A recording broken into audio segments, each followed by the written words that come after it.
Good morning. I am Helen Cozart, and I want to talk about baseball. In their 1982 book, Oil Booms, Social Change in Five Texas Towns, Roger Olean and Diana Davids Hinton said that baseball was the reigning sport in oil communities. To have a professional baseball team was a sign that a boomtown had arrived. The Olean book didn't quite reach back to the oil booms of the 1920s to demonstrate the development of this culture, but we're going to do that today. Baseball was, of course, the national pastime. It had the ability to bring together all classes of people, and in communities where there was plenty of money and little to do after work, baseball filled a gap for many people. In the Eastland County Ranger Boom area, there were three different professional leagues: the West Texas League, an official minor league team, the Negro League, and the Oil Belt Association, teams from the oil camps that competed on a circuit. Today I'm going to share a little information about each of these with you. The West Texas League was an official professional league. Their statistics and basic information is available on the Major League Baseball homepage, MLB.com. The West Texas League is distinctive from the Texas League, which had been active across Texas, Louisiana, and Oklahoma since 1888 and is still active today. Go Sod Poodles! The West Texas League was specific to the 1920s oil boom area and surrounding towns. Established in 1920, the West Texas League consisted of 6 teams: the Ranger Nitros, the Cisco Scouts, the Mineral Wells Resorters, the Eastland Judges, the Abilene Eagles, and the Gorman Buddies. Partway through the season, the league dropped the Gorman Buddies and picked up the Sweetwater Swatters. Eastland, Cisco, Ranger, and Gorman are all in Eastland County, making this almost an entirely hometown league at its roots. The names are all a reflection of the personalities of the communities. Mineral Wells was already well known for Crazy Water and the Baker Hotel. The resorters described them pretty well. Eastland was the county seat, where all the judges sat or appeared on their circuits.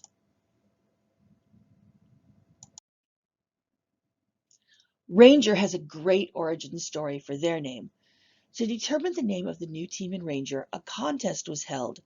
There was a group of judges that picked, but the names were sent in by citizens with great ideas. Of the 627 entries received, 4 separate people sent in the idea for Nitros, with the first, Dale Mays, carpenter, winning the $25 prize. As the article says, to everyone in the field, there is only one name for the powerful fluid, nitroglycerin, which is often the key to the magic wealth of oil, particularly in the pools of the North Ranger field. And the Nitros they are, more power to them. The most well-known of the players in the West Texas League was Jim Galloway. He came to Ranger in December 1918 to begin preparing for the new league and the new team. As was typical of the era, a Major League Baseball player of as much stardom as the community could afford was hired to manage and play on the team. In Ranger's case, it was Jim Galloway of the St. Louis Cardinals and the Indianapolis Hoosiers from the Federal League, a third major league that is now gone. When the U.S. entered World War I, he joined up and played for the Army team. There was a lot of fierce competition to develop these teams. Jim Galloway believed the strength of a minor league club came from boys on the way up, rather than from the veterans who were starting to slip. Most of his players were in the 20 to 21 age bracket. This did not stop him from taking talent where he could find it, such as Jimmy Dudley, a catcher he brought in from the St. Louis Browns.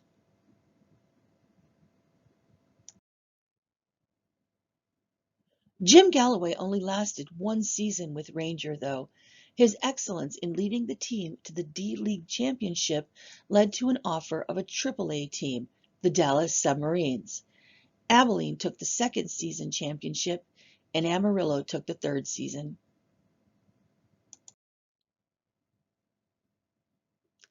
The communities were excited to have a professional league and to sponsor players.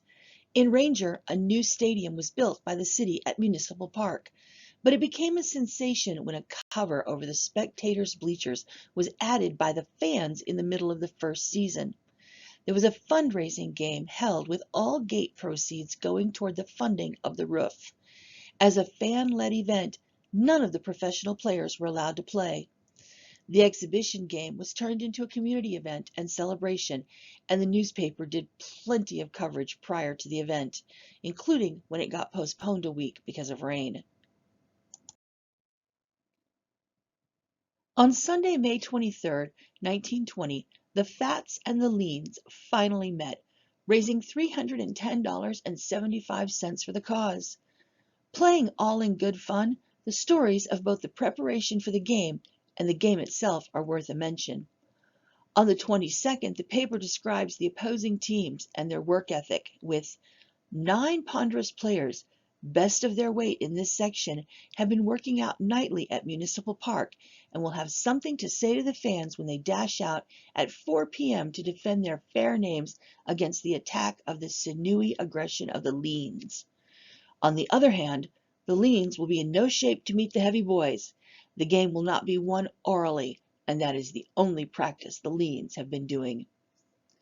When the game does happen, there are more chaos and antics on the field, with umpires taking up the bat late in the game, pitchers re-entering the game after they've been pulled, and players using more mouth than skill in a game that lasted 8 3/5 innings.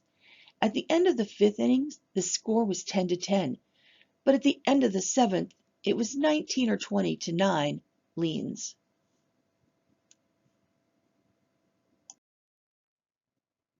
In spite of the roof over the fans' heads, the league changed over the 1921 and 1922 seasons, losing the hometown teams and spreading further around the region. At the end of 1922, it consisted of teams from Abilene, Amarillo, Clovis, Lubbock, Ranger, San Angelo, Stamford, and Sweetwater.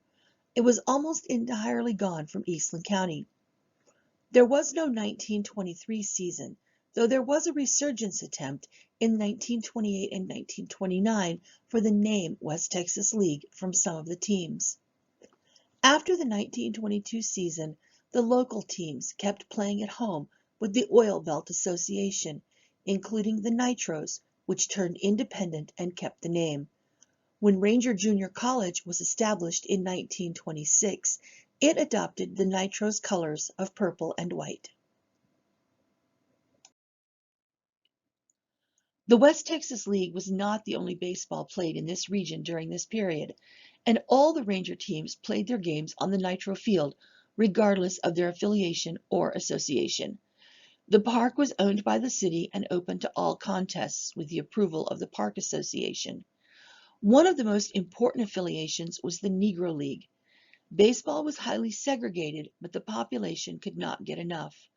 There was an active Negro League that played, not just locally, but throughout the state. Finding games was sometimes challenging for the Negro League players. Their only source of revenue was the gate. The players all had to keep real jobs to support their families, so it was a labor of love. The team that could afford a bus to take players to distant games was rare, so they would often pile in as many privately owned vehicles as necessary and travel in long convoys. They had to provide their own equipment and uniforms and could typically only play on weekdays when the white leagues had no games scheduled on the fields. Games were often coordinated in the couple of days prior to being played, which left little time for advertising, and in spite of their popularity, sometimes gate proceeds were not enough to pay for the events. There was an effort in 1919 and 1920 to create an official Negro League with sponsorship that would be able to provide salaries, but lack of advertising and poor organization of game schedules resulted in little revenue at the gate. The teams often resorted to barnstorming to generate revenue and find opponents. Barnstorming is traveling and looking for opponents as you go and presenting exhibition games because you were able to generate a game. It gave local teams a chance to play with professional or semi-professional teams and the better team a chance to play. Has anyone ever been to a circus just because it came from China or Russia instead of America? How about a Harlem Globetrotters exhibition?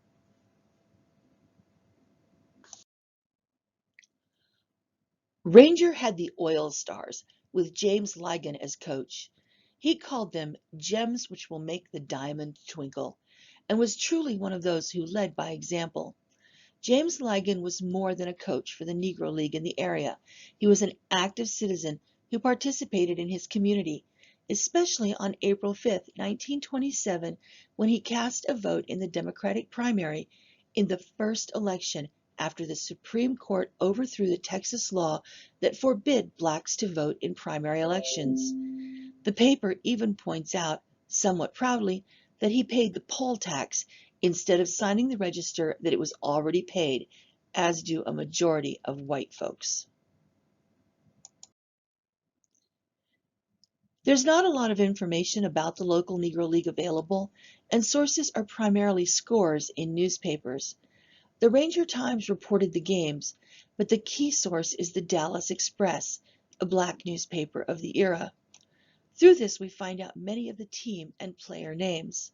Nearby, Stephenville and Dublin both had teams called the Tigers. Other teams they played against were the Beaumont Black Oilers and the Galveston Black Sand Crabs, so the players were well traveled. Often a local white team name was simply adapted with the word black to distinguish between the two clubs, as in the Dallas Black Marines and the San Antonio Black Aces. Close to home, Eastland had the Black Oil Burners. Not all Negro League teams consisted of black players. Other marginalized groups managed to find a way to play through the league. The staff at Thurber, the Texas and Pacific coal mining facility, were mostly immigrants from the Middle East and China, as well as Mexico and many Eastern European countries. Their Negro League team name, the All Nations, represented this mix. Many oil companies and other industries recognized the importance of baseball and began to sponsor teams, so oil field teams were common. The competition among the major companies was so fierce they were known to make hiring decisions based on a person's ability to play ball. As a completely independent league, the Oil Belt Association has no statistics in the official minor league baseball records like the West Texas League. They did play on the same fields with the same enthusiastic audiences through 1923 and 1924. The teams were often specifically associated with oil companies. The Olden Magnolias were affiliated with Magnolia Oil. The Thurber Miners were with Texas and Pacific, and the Parks Camp Texaco Stars were straight out of a Texaco oil camp. The Cisco Humblers mostly worked for Humble Oil. As exceptions from the larger towns, the Breckenridge Dynamos and the Ranger Nitros were more likely to work for multiple companies. Chestnut and Smith was a local oil company. The oil field teams had an organized league, but in this case the phrase loosely organized truly applies. These teams were more interested in playing baseball than in who they played, and often strayed outside the league, barnstorming and picking up what games they could. They played exhibition games with teams from other local leagues in Weatherford and Fort Worth, but they were just as willing to play with high school and college teams. Anything to play. Outside of the actual league, there were several teams that popped up briefly and collapsed again during this period. They were mostly associated with or sponsored by a local business, and were usually just a group of men who wanted to play and had a few resources available to do that.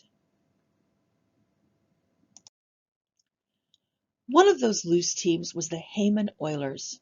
Jake Heyman was a railroad man responsible for linking many of the small oil camp communities and providing a way to get the oil out and people in. After he was murdered in 1920, the company was liquidated but his name as a beneficiary of the area lived on for a long time as the Heyman Oilers.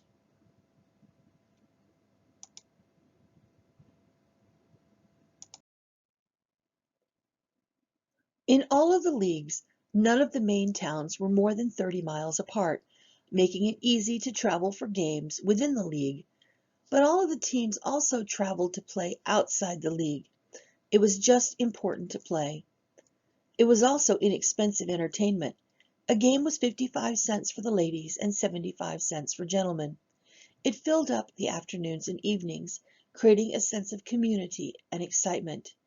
As Olean and Hinton pointed out, a town knew it had arrived when it had baseball. For a brief, shining moment, the Boomtowns of West Texas had baseball. Thank you.